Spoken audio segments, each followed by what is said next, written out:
Cara keempat, jaga harta kalian agar tidak lenyap. Pada hari keempat pengajarannya, Arkad menyapa para siswanya dengan kalimat-kalimat sebagai berikut. Nasib buruk suka mengincar sasaran yang berkilauan. Emas dalam pundi-pundi harus dijaga dengan ketat, kalau tidak akan hilang. Maka sungguh bijaksana bila pertama-tama kita bisa mengamankan jumlah yang kecil terlebih dahulu, serta belajar menjaganya sebelum para dewa mempercayakan kepada kita jumlah yang lebih besar. Setiap pemilik emas tergoda oleh macam-macam peluang investasi yang tampaknya bisa ditanami modal dalam jumlah besar ke proyek-proyek yang menjanjikan. Kerap kali sahabat atau kerabat sangat bernafsu memiliki investasi yang seperti itu dan membujuk kalian untuk mengikuti langkahnya. Prinsip dasar investasi yang pertama adalah mengamankan modal pokok kalian. Apakah bijaksana bila tergoda oleh pendapatan yang lebih besar, tetapi modal pokok kalian bisa hilang? Menurutku tidak. Nasib buruk dari sebuah risiko adalah kemungkinan kerugian. Pelajarilah dengan seksama setiap jaminan untuk dapat memperolehnya kembali dengan aman sebelum mengeluarkan harta kalian. Jangan sampai terjerumus karena keinginan romantis untuk bisa meraup kekayaan dengan cepat. Sebelum meminjamkannya kepada siapapun, pastikan dulu bagaimana kemampuannya membayar kembali. Selidiki reputasinya dalam hal ini.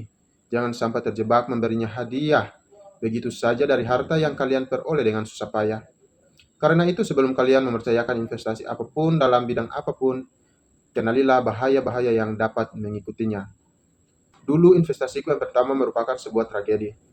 Tabungan yang kukumpulkan sedikit demi sedikit selama setahun, kupercayakan begitu saja kepada seseorang pembuat batu bata bernama Asmur. Ia berkelana, mengarungi laut-laut yang jauh, menuju Tirus, dan di sana ia membeli perhiasan-perhiasan dari orang-orang Ponisia. Kami sepakat menjual perhiasan itu, dan untungnya dibagi dua. Tetapi orang-orang Ponisia memang jahat.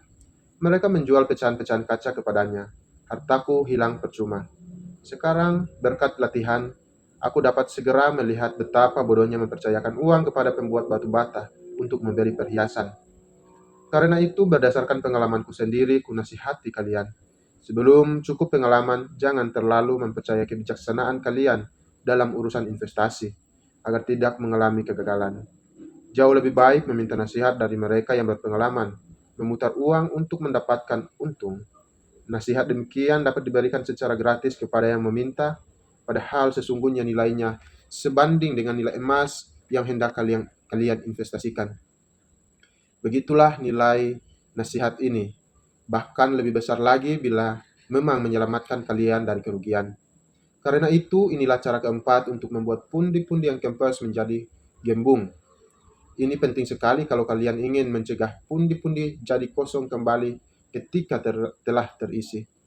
Cara itu adalah jagalah hartamu dari kerugian dengan hanya menanamkan modal dengan modal pokok terjamin aman, dapat ditarik kembali bila diinginkan, dan terjamin bunga yang adil. Mintalah nasihat kepada orang-orang bijaksana. Laksanakan nasihat mereka yang berpengalaman dalam memutar uang secara menguntungkan, dan biarlah kebijaksanaan mereka melindungi hartamu dari investasi yang tidak aman. Cara kelima, jadikan tempat tinggalmu sebagai investasi yang menguntungkan. Bila seseorang mengambil 9 bagian dari pendapatannya untuk hidup dan menikmati kehidupan, dan bila ada bagian dari ke-9 bagian ini yang dapat diubahnya menjadi investasi yang menguntungkan tanpa mengancam kenikmatan hidupnya, maka makin cepat pula pertumbuhan harta bendanya. Demikianlah kata Arkad di hadapan para siswanya pada hari kelima. Begitu banyak orang di Babilonia yang membangun keluarga mereka dalam petak-petak rumah yang cukup kumuh. Untuk itu pun mereka harus membayar sewa kepada induk semang sejumlah bayaran untuk kamar-kamar, tanpa sejengkal tanah pun tersisa, sehingga istri-istri mereka tidak dapat menanam bunga-bunga yang menyenangkan hati, dan anak-anak tidak punya tempat bermain selain ganggang yang kotor. Tidak ada keluarga manapun yang dapat sepenuhnya menikmati kehidupan bila tidak memiliki sebidang tanah di mana anak-anak dapat bermain di atas lahan yang bersih dan para istri dapat menanam bunga-bunga serta sayur-sayuran yang baik untuk menghidupi keluarganya. Sungguh menyenangkan bisa makan buah-buah dari pepohonan kita sendiri dan anggur dari kebun anggur kita sendiri. Supaya dapat memiliki tempat tinggal sendiri dan sebuah tempat yang dirawat dengan bangga, kita harus mempertebal keyakinan dalam hati kita dan lebih keras dalam segala upayanya. Karena itu, aku sungguh menganjurkan agar setiap orang memiliki papan sendiri yang menaungi dirinya maupun segala miliknya. Memiliki rumah sendiri jelas bukan suatu keinginan yang mustahil dipenuhi oleh orang yang memang bertekad untuk memilikinya. Bukankah yang mulia raja kita telah memperluas dinding-dinding Babilonia begitu lebarnya, sehingga di dalamnya terdapat banyak lahan yang sekarang belum digunakan dan dapat dibeli dengan harga cukup masuk akal? Demikian pula kukatakan kepada kalian, para siswaku, bahwa para pemutar uang akan dengan senang hati menanggapi keinginan orang-orang yang mencari tanah dan rumah bagi keluarga-keluarga mereka. Begitu siap, kalian dapat meminjam uang untuk membayar pembuat batu bata dan tukang bangunan untuk tujuan-tujuan tersebut, dengan syarat kalian dapat memperlihatkan sebagian uang yang dibutuhkan dalam jumlah masuk akal yang telah kalian sediakan sendiri bagi keperluan itu.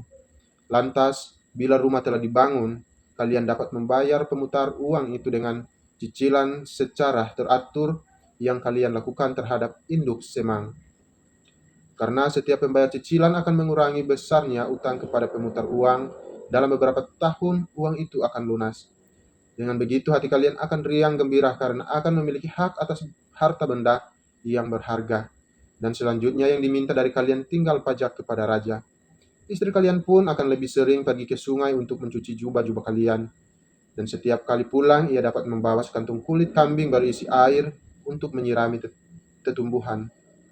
Begitulah banyaklah berkah yang datang kepada orang yang memiliki rumah sendiri, dan itu akan sangat mengurangi biaya hidup, membuat lebih banyak pendapatan yang dapat digunakan untuk merasakan kenikmatan-kenikmatan serta memenuhi keinginan-keinginannya.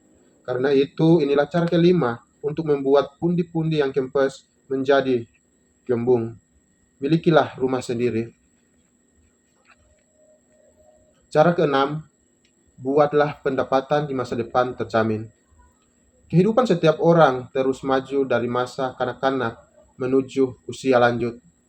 Inilah jalur kehidupan dan tidak seorang pun dapat menyimpang darinya, kecuali para dewa memanggilnya ke dunia lain sebelumnya. Karena itu, kukatakan bahwa kita harus membuat persiapan agar memiliki pendapatan yang lebih memadai untuk masa yang akan datang, ketika tidak muda lagi, dan membuat persiapan-persiapan bagi keluarga kita sehingga dapat memberikan kenyamanan dan dukungan terhadap mereka. Juga kalaupun misalnya kita sudah tidak lagi bersama mereka. Pelajaran ini akan memberitahu kalian bagaimana menyediakan pundi-pundi yang penuh ketika usia telah membuat kemampuan kalian untuk belajar sudah jauh berkurang. Demikianlah sambutan Arkad kepada para siswanya pada hari ke-6. Orang yang karena pemahamannya atas hukum-hukum kekayaan meraih kelebihan pendapatan yang terus berkembang untuk memikirkan masa depan. Ia merencanakan investasi-investasi tertentu ataupun persediaan yang akan terus bertahan dengan aman selama bertahun-tahun, yang akan tersedia ketika saat telah diantisipasinya dengan bijak itu tiba. Ada berbagai cara yang dapat kita pakai untuk menjamin masa depan kita. Kita dapat membangun sebuah tempat persembunyian dengan mengubur harta benda kita secara rahasia di sana.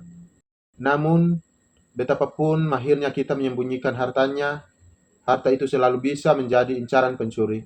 Karena itu, aku tidak menganjurkan cara ini. Orang juga bisa membeli rumah dan tanah untuk tujuan ini. Bila dipilih dengan bijaksana menurut kegunaan serta nilainya, di masa depan harta itu akan tetap tinggi nilainya. Dan bila dijual akan didapatkan hasil yang bagus sesuai maksud investasi itu. Orang juga biasa juga meminjamkan sebagian uangnya kepada pemutar uang dan memperbesar modal yang ia pinjamkan itu secara teratur. Bunga yang ditambahkan pemutar uang terhadap pokok pinjaman itu akan sangat memperbesar jumlahnya. Aku kenal betul seorang pembuat sandal bernama Ansan. Ia menjelaskan kepada aku belum lama ini bahwa setiap minggu selama 8 tahun ini telah mendepositokan 2 keping perak kepada pemutar uang. Dan baru-baru ini pemutar uang memberikan hasil perhitungannya yang sangat menggembirakannya. Tak terasa keseluruhan tabungannya yang tak seberapa itu kini berikut bunga sebesar 1/4 nilainya setiap 4 tahun telah menjadi 1040 keping perak. Dengan senang hati aku mendorongnya lebih lanjut dengan memperlihatkan kepadanya pengetahuanku atas angka-angka, bahwa dalam 12 tahun lebih, bila ia terus melanjutkan menabung sebesar 2 keping perak setiap minggu, pemutar uang itu akan memberinya 4.000 keping perak, suatu jumlah yang cukup besar untuk sisa hidupnya. Nah, bila pembayaran kecil-kecilan yang dilakukan secara teratur memberikan hasil-hasil yang sangat menguntungkan, seperti itu, semua orang dapat membuat jaminan harta karun bagi masa tuanya, serta perlindungan bagi keluarganya, entah seberapa besar kemakmuran usaha dan investasinya pada saat ini. Perkenankanlah aku bicara lebih lanjut mengenai hal ini. Dalam benakku, terdapat keyakinan bahwa suatu hari orang-orang yang berpikir bijaksana akan menciptakan suatu program jaminan terhadap kematian di mana banyak orang cuma membayar sedikit uang secara teratur, dan secara bersama-sama jumlahnya akan cukup besar bagi keluarga setiap orang yang meninggal. Aku yakin setiap orang menginginkan hal ini dan benar-benar aku anjurkan. Tetapi sekarang program seperti itu belum mungkin dilaksanakan karena rupanya masih di luar jangkauan kita dan masih melampaui kemitraan apapun. Program seperti itu harus sama stabilnya dengan tahta raja. Suatu hari kuasa, program seperti itu akan terlaksana dan menjadi berkah bagi banyak orang, karena bahkan pembayaran pertama yang kecil pun akan menghasilkan rezeki nomplok bagi keluarga bila ada seseorang anggotanya yang meninggal dunia. Tetapi karena kita hidup di zaman sekarang dan bukan di zaman akan datang, kita harus mengambil keuntungan dari cara-cara serta sarana-sarana yang kini tersedia untuk meraih tujuan kita. Karena itu, aku sungguh menganjurkan kepada semua orang agar mereka dengan cara bijaksana dan dipikirkan masak dapat berupaya menghindari pundi-pundi mereka menginvest di masa depan mereka. Sebab bagi orang yang sudah tidak bisa lagi mencari nafkah atau bagi keluarga yang sudah kehilangan kepala keluarga, pundi yang kempes merupakan sebuah tragedi yang menyedihkan. Karena itu, inilah cara keenam untuk membuat pundi-pundi yang kempes menjadi tambun. Dari sejak jauh-jauh hari, sediakan kebutuhan-kebutuhan masa tuamu, serta perlindungan bagi keluargamu.